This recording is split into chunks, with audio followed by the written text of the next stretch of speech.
Technology ගැන අලුත් දේවල් දැනගන්න කැමති ඔයාලට iPhone කියවන ගන්නවා කින් මිනුක්ස් එකකින් එන තවත් අලුත් ඉන්ටරෙස්ටිං වීඩියෝ එකකට.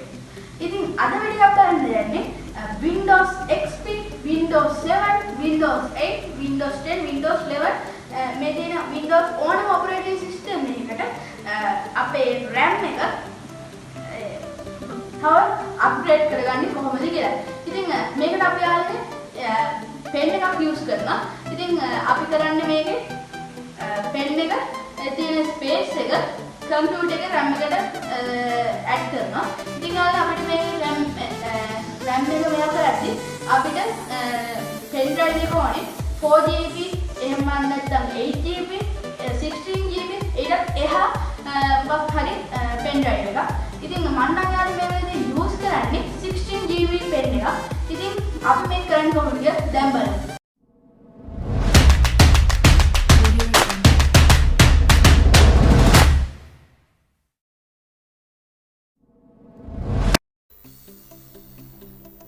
ඉතින් යාළුවනේ ඉස්සෙල්ලාම අපි this PC open කරගන්න ඕනේ. ඉතින් හැම Windows එකකම this PC එක බලා ගන්න පුළුවන්.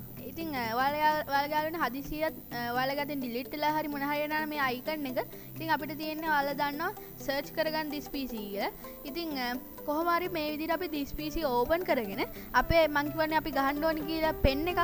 ඉතින් ඔයාලට පේනවා මම මේ ගහපු pen එක.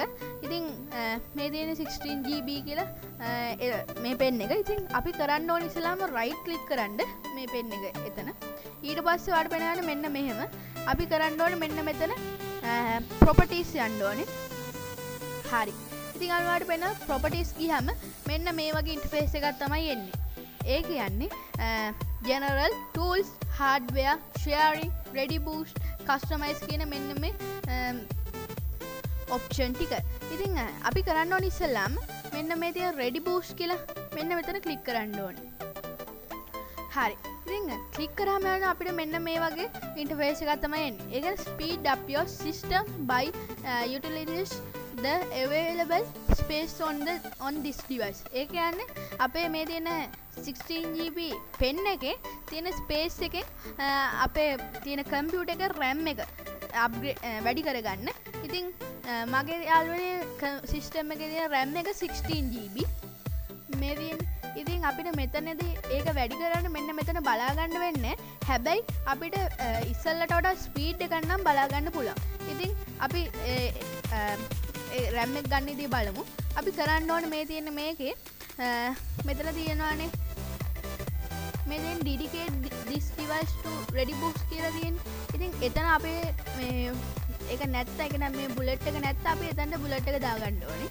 ඉතින් මගේ තියෙන හින්දා මම එහෙමම තියලා මේ තියෙන අපිට ගන්න ඕන ප්‍රමාණය. ඉතින් මේක උඩරිම දිය දෙන්නේ 4094ක්. ඉතින් ඒ කියන්නේ GB 4යි තව මං හිතන්නේ MB 94ක් විතර. ඉතින් අපිට ඕන ඊටට අඩු කරගන්නත් පුළුවන්. ඒ ගානම තියන්න පුළුවන්. ඉතින් මං ඒ උඩරිම දාලා මෙතන apply දෙනවා. හරි. ඊට පස්සේ වඩා ready boost is configuration your cache කියලා. ඉතින් මේකට විනාඩියක් විතර යයි. විනාඩියක් විතර කියන යාළුවා තප්පර කිහිපයක් තමයි ගියේ. හරි. දැන් අපිට තියෙන මෙතන okay දෙන්න. ඊට පස්සේ අපිට ඉස්සෙල්ලට වඩා මේක ස්පීඩ් නැද්ද කියලා අපි ටෙස්ට් කරන්න පුළුවන්. ඒ කොහොමද? අපි දන්නවා යාළුවනේ අපේ මොකක් හරි කිසි දෙයක් මොන හරි කිසියම් දෙයක් ඕපන් කරද්දි එන ස්පීඩ් එක. ඉතින් ඔයාලට තියෙනවා normal ස්පීඩ් එකයි මේක අපි කරාට පස්සේ එන ස්පීඩ් එක. හදිසියෙත් අපි මේ pen එක ගැලෙව්වොත් අපිට මේ ස්පීඩ් එක නැති වෙනවා. හැබැයි අපි ආයෙ සෙට් කරොත් මේ ස්පීඩ් එක එනවා. ඔයාලට දැන් පේනවා ඇති යාළුවනේ මෙන්න මේකේ තියෙන අර මං හොඳ empty එකට තිබ්බ මෙන්න මේ මගේ pen drive එක දැන් මෙතන full වෙලා කියලා. මේ තියෙන ready boost කියන මෙන්න මේක හින්දා. ඉතින් මෙහෙම තමයි යාළුවනේ අපේ computer එක fast කරගන්නේ. ඉතින් ඔයා මේ වීඩියෝ එකෙන් නොදන්න දෙයක් දැනගත්තා නම් ඒ කියන්නේ ඔයාලා මේක කලින් දැනගෙන නැති දෙයක් දැනගත්තා නම් අනිවාර්යෙන්ම මේ වගේ දන්න දේවල් දැනගන්න share කරන්න. ඒ වගේම මගේ channel එක subscribe කරන්න අමතක කරන්න එපා. ඒ වගේම මේ වීඩියෝ පිළිබඳ තියෙන ඔයාලගේ අදහස comment එකකින් දාන්න අමතක කරන්නත් එපා. ඒ වගේම මගේ අනිත් වීඩියෝ බලලා ඒවට like දාන්න. එහෙනම් ඉතින් අපි මේ වගේම තවත් වැදගත් වීඩියෝකින් ආයෙ හම්බෙමු.